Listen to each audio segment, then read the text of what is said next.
Welcome to our channel. Today we how to connect MailerLite to Shopify. Start by logging into your Shopify account. Navigate to the Shopify App Store. In the search bar, type MailerLite and press enter. Click on the MailerLite app from the search results. Select the Add App button to begin the installation process. Authorize the installation by confirming the connection between MailerLite and your Shopify store. Once connected, log into your MailerLite account.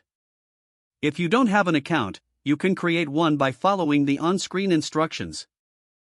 In MailerLite, go to the Integrations section from the main dashboard. Look for the Shopify integration and click on the Configure button. Here, you'll find the option to sync your Shopify data with MailerLite. Choose the data you want to sync, such as customer information and order history. After making your selections, click the Save button to confirm your preferences. Next, set up your email automation workflows in MailerLite. You can create welcome emails or lead nurturing sequences tailored to your dropshipping customers. Design your email templates and set triggers based on customer actions and behavior. Once everything is set up, test your email automation to ensure it works smoothly. Monitor your campaign performance from the MailerLite dashboard. Make adjustments as needed to optimize your nurturing strategy. By connecting MailerLite to Shopify, you'll effectively engage and nurture your dropshipping leads. If the page does not load, refresh the browser or try again in a private or incognito window.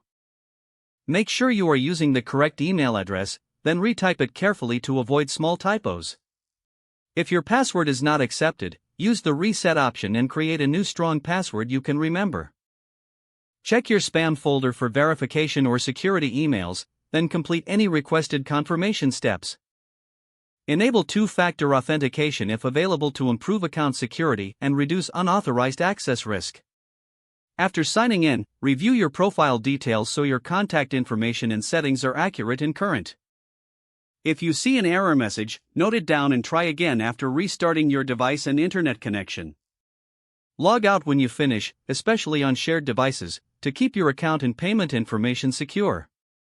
Don't forget to like this video and subscribe to our channel for more step-by-step tech guides.